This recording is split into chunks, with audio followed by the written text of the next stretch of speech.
If there's a good deal to be had for Canada, which I think there is, then we will look to sign it. They are in a position that's not a good position for Canada. Canada needs to really step up here this week. We're going to fight right down to the end. I chose my words carefully. Today we discussed some tough issues. Time is quickly running out. Canadian officials were back at the Nafta negotiating table in Washington this week. Talks, though, have been described now as tense and slow. And some Americans, as you heard there, are expressing frustration with Canada. At Issue is here to try and make sense of it all. Chantal Hébert is in Montreal. Andrew Coyne is in Toronto tonight. And Eric Grenier is nearby here in Ottawa. Good to see everybody.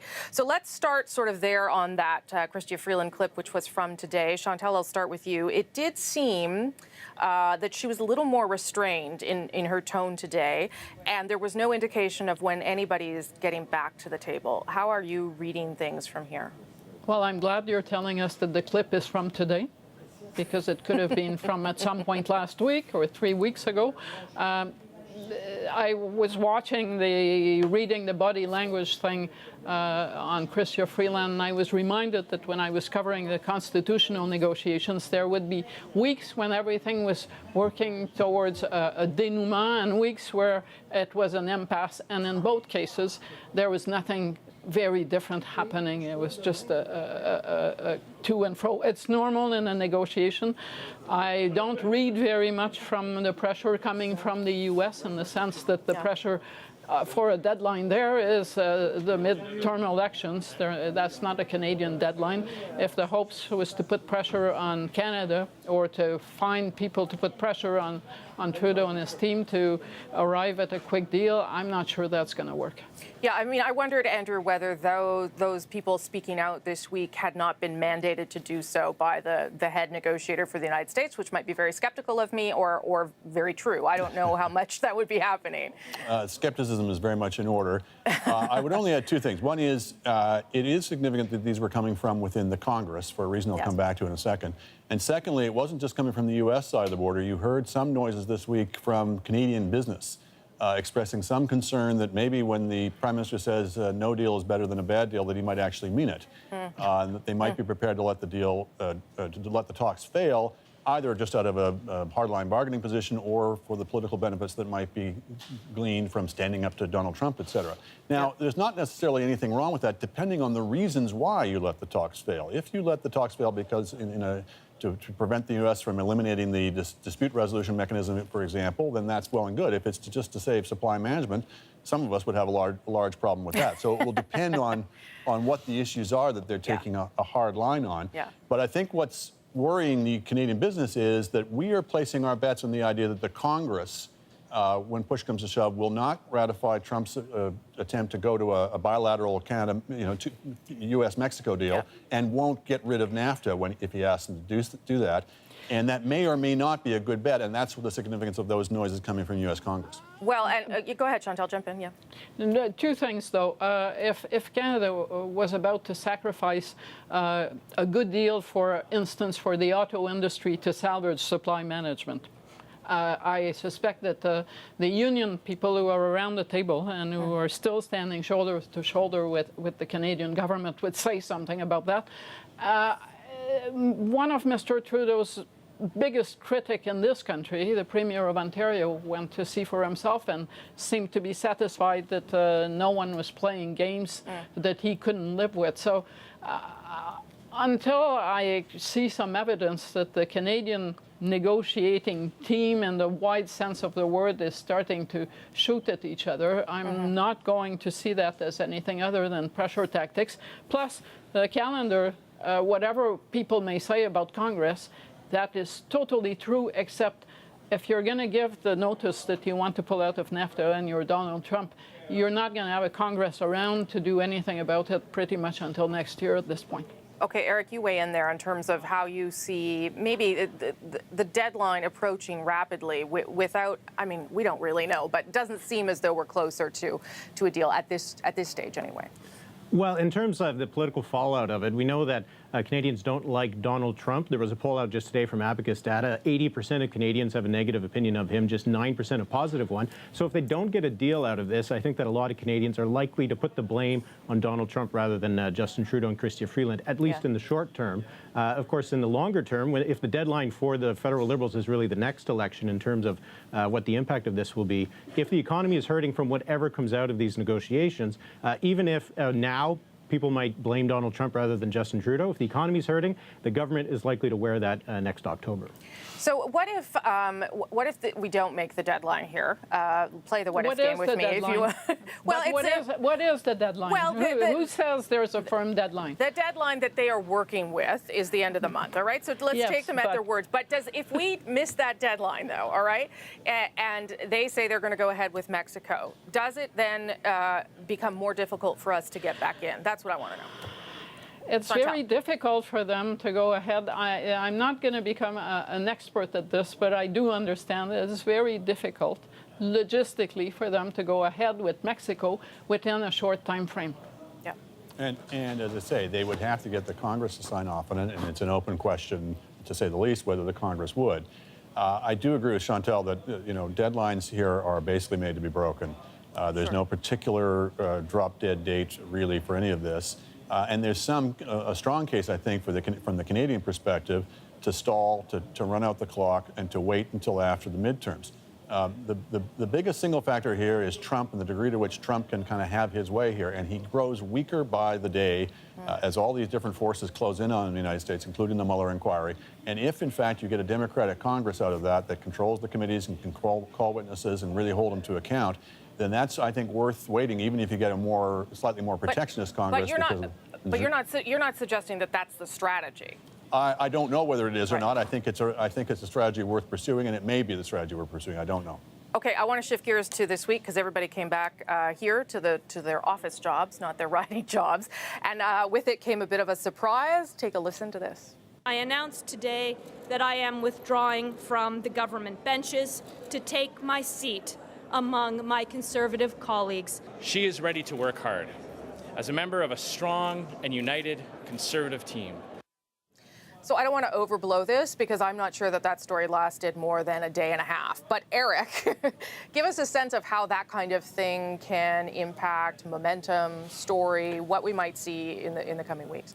Well, in terms of Monday, when that happened, I think it made sure that we were talking about a gain for the Conservative Party and not the fact that they had just lost Maxime Bernier, who had launched the People's Party the preceding Friday. So no one was talking about Maxime Bernier anymore. And Andrew Scheer was able to make the case that, look at him, he is uniting Conservatives from across the spectrum, rather than having to answer questions about why a new party is splintering off from the Conservatives. But, he did win that day, and as you said, we stopped talking about it really very quickly afterwards. So it's about whether he can continue to keep winning days up until next year. Andrew. I think this will be not necessarily remembered too much into the future. Just to pick up on the point that Eric was making, we're going to get into issues, I think, where, and the Liberals may play this to their advantage, where they bring forward questions that the traditional Conservative Party will have a hard time opposing, and where Maxime Bernier will be only too delighted to oppose them. And so there can be some fissures and some tensions that can be opened up there. But certainly on the day and in the week, it did hurt any chance of the Liberals trying to claim momentum. It did get people talking. I think the most damaging thing is the degree to which this might crystallize for center-right Liberals, for so-called blue Liberals, the degree to which this government has really left them behind. This is not a government in which there's really a lot of place for the so-called blue Liberals. And in this case, the MP in question, I think, fit that description.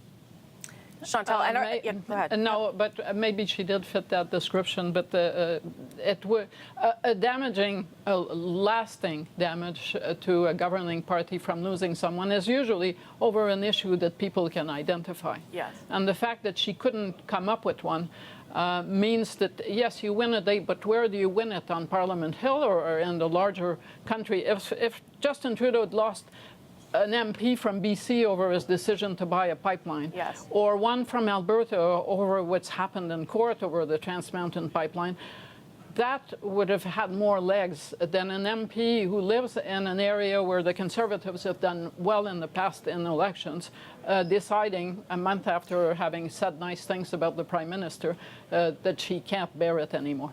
Yeah, yeah. If you're going to quit a party, there better be something very specific to complain about, which I think she was lacking. And when we did those sort of histories of floor crossers, I had actually forgot all about Eve Adams crossing the floor. So I mean, that goes to show you how quickly those stories last. They don't actually last that long. Eric, you've been looking at some of the latest poll numbers for the parties, as you do. Are we seeing any shifts in these early days? Well, we have seen some shifts over the last few months, and I think we can look at the numbers. With that, we've seen that things are more or less returning to where they were in 2015. Because if we go back about 6 months ago, we had the Conservatives and the Liberals more or less in a tie. But since then, the Liberals have pulled back to about 39%, the Conservatives somewhere around 33%. Problem for the Conservatives, it might also be that the New Democrats are down to 16%. Jagmeet Singh has not been able to break through very well. So the Liberals are more or less starting where they began their mandate, which is not a bad position for the Conservatives, that they're still within striking distance, they're still raising a lot of money. If these are still the numbers going into next summer, I don't think the Conservatives would be particularly upset because they could work with those numbers. Andrew? The Liberals have got a hard year ahead of them in terms of they've got the pipeline, they've got the carbon pricing, they've got Nafta, all these issues that are going to be very difficult for them. So on that side, you say they're in a tough spot. But a weak NDP and Conservatives fighting amongst themselves more than compensates for that at this point. Chantal, last word to you. And also difficult relations with a polarizing Conservative Ontario Premier should actually work to Justin Trudeau's advantage, especially if you combine it with the weakness of the NDP. Yeah. It's hard to see how they pull themselves out of the rut that they are in at this point. Okay, we'll leave it there. Thanks, everybody. Eric, good of you to join us this week. All right, we're going to bring Mike Epple back in, and we're going to talk NAFTA again. Yeah. Now, deadline upon deadline upon deadline. What is the new date? The new date could be past October 1st. Good morning, Melanie. Montreal Gazette reporting this morning that there may be a plan here to, again, push back a deadline for a deal, in this case to avoid the October 1st provincial election in Quebec. The reason is that one of the sticking points in the talks has been all about the U.S. gaining more access to Canada's dairy industry. That whole contentious issue of supply management, the dairy industry, very influential in Quebec specifically. The provincial Liberals in recent public opinion polls retaking the lead in the upcoming vote. And the federal Liberals probably don't want to have anything that might derail or affect the Quebec provincial election outcome. So again, there was talk that yesterday was the deadline, and then the end of this month specifically, to get something on paper for the U.S. Congress to vote on before the upcoming midterms stateside. But again, the deadline just keeps on moving. We're looking this morning at potentially some interesting commentary coming from our provincial finance minister, Vic Fedeli, in a breakfast speech coming up this morning. First look perhaps at the provincial numbers on the finances after the new PC government said that they were going to go through and look at the previous government's accounting. And Vic Fedeli and Premier Doug Ford have been saying all week that they're warning that the deficit numbers that have been talked about in the spring budget will be much above that. So we'll get some details on that coming up today. Wall Street starting the day with records for the Dow and the S&P. It has been a very strong week for U.S. markets. Despite all of the ratcheted up tariff talk between the U.S. and China, investors have not been swayed by that. And in fact, have been buying up stocks quite substantially. The Dow yesterday was up 250 points, and Bay Street's on pace for a winning week as well.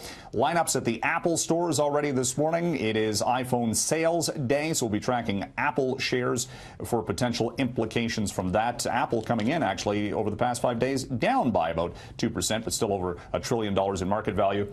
And Roger, we're also watching, of course, the pot stocks today because Tilray, which has been up and down and all around all week, yesterday was down 17%, and it's already down another 10% this morning, a half of where it was on Wednesday when it hit $300 per share. And at that point, didn't it jump 150% or something on that day? It jumped 92% specifically, and then was down briefly, then back up, and Your guess is as good as mine where it's going to go today. What a ride. All right. Thank you very much, sir. Have a great weekend. You too. So, is Canada's strategy to diversify working? What challenges remain? Joining me now is the Minister of International Trade Diversification, Jim Carr. Hi, Minister Carr. Hi, Vash. Great to see you again. And you too. Under a different portfolio, but thanks for coming back. I appreciate it. I want to start off, of course, I will ask about CPTPP and CETA, but we just had Katie there explaining and presenting the idea that the tone has shifted and that the word choice that Minister Freeland, the words that she used coming out of the meeting did not include progress, did not include constructive. How should we interpret that? Well, I heard constructive. You can look at tone, you can look at words, you can look at all kinds of things. The important value is that they're continuing to negotiate and in good faith, complex issues. And Canada is determined to look for the best deal for our country. And that's what we have said from the beginning, and that hasn't changed. They're working all the way through the night, literally.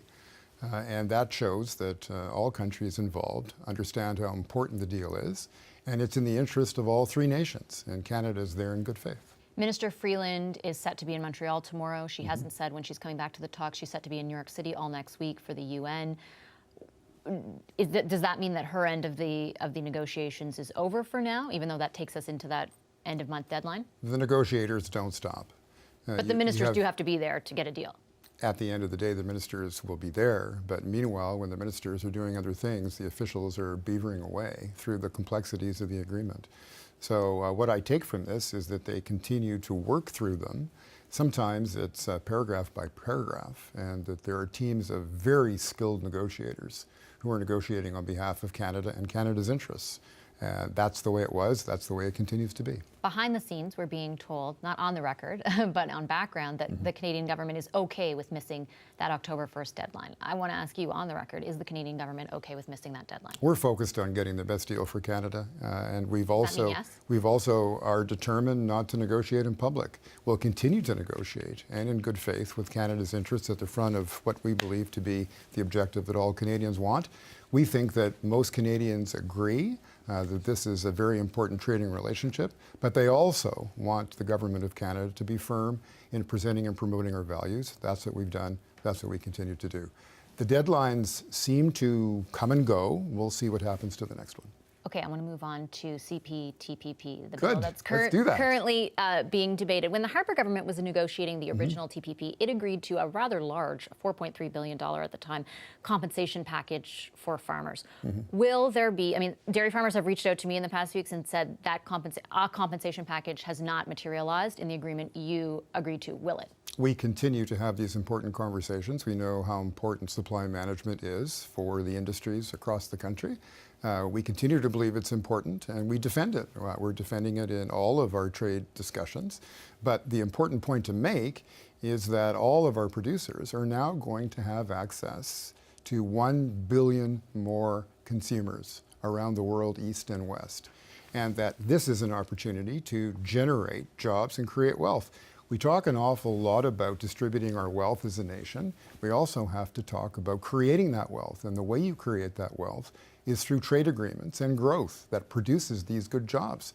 It's not just for the sake of signing an agreement. What does it mean? It means that our small and medium-sized businesses have a bridge over which these goods and services can flow. And those bridges are as strong as they've ever been.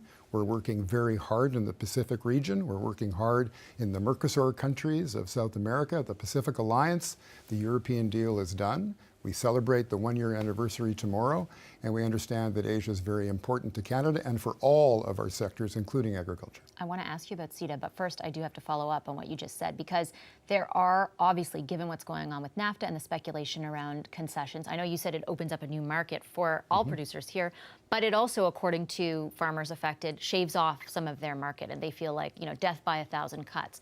Will there be compensation with CPTPP? We have a continuing conversation with producers. We know how important, it's not determined yet. We know how important that system is for producers in Canada.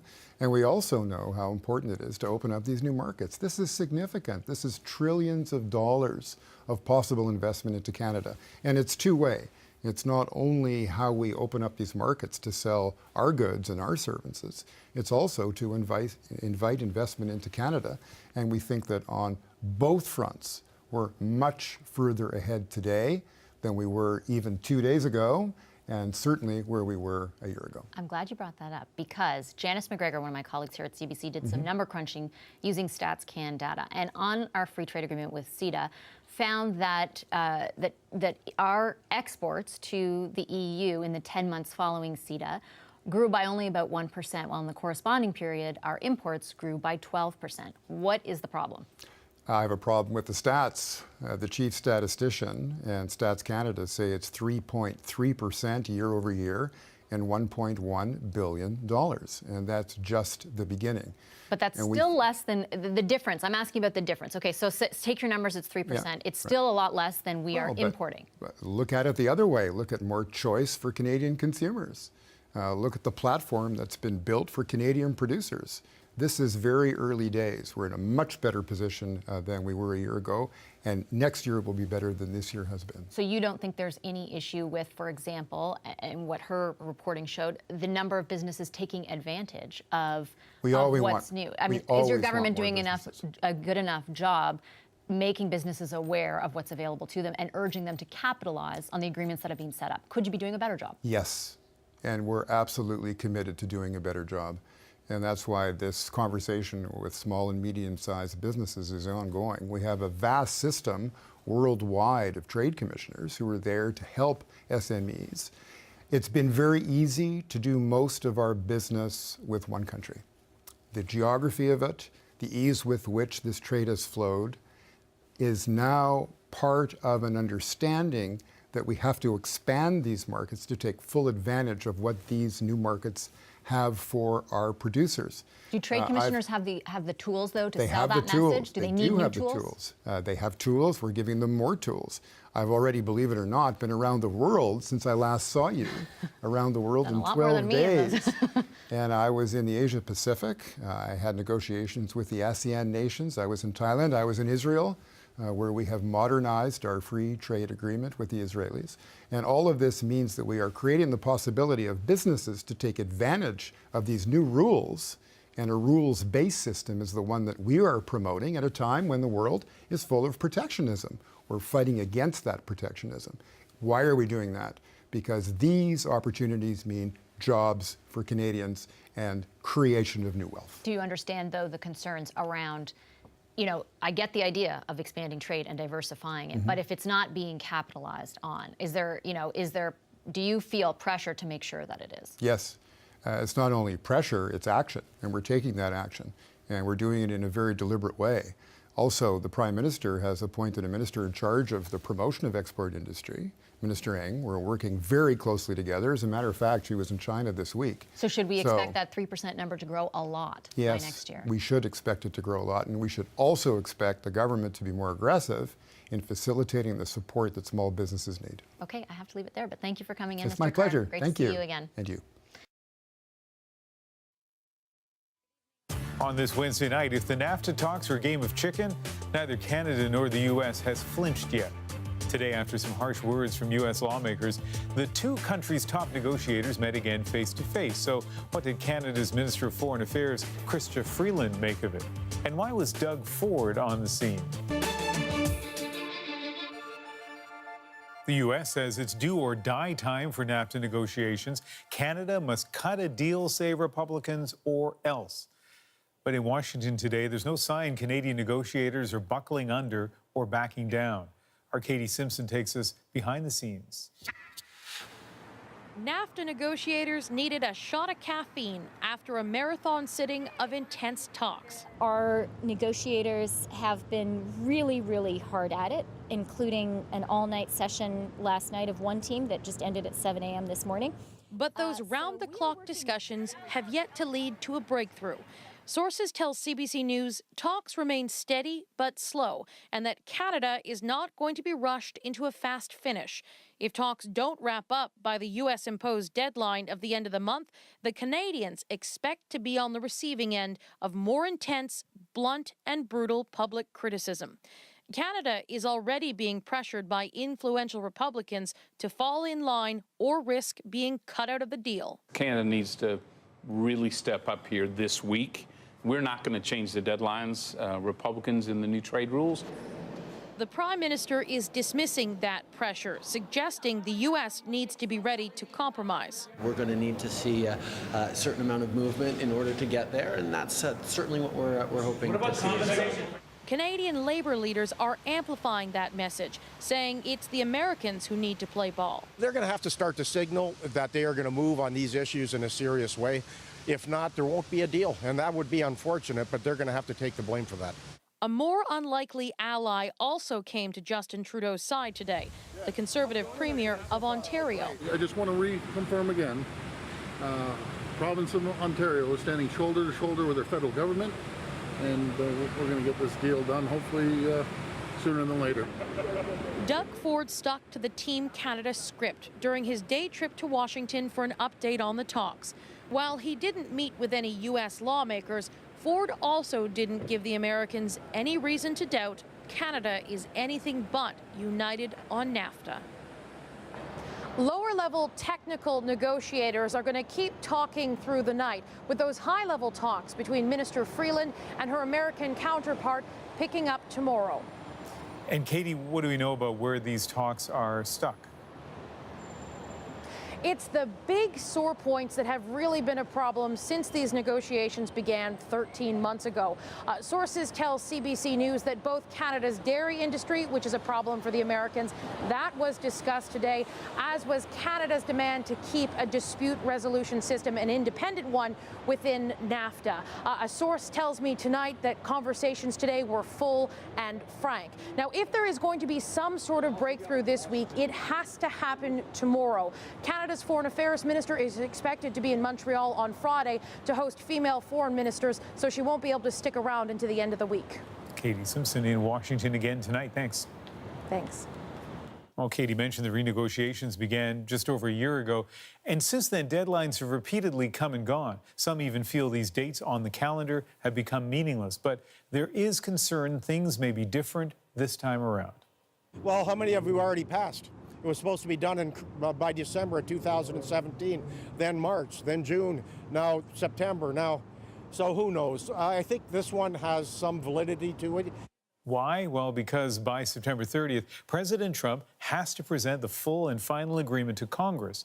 And that deadline was set because the White House wants to ink a deal while Mexico's current president, Enrique Peña Nieto, is still in office before a new leftist successor starts December 1st.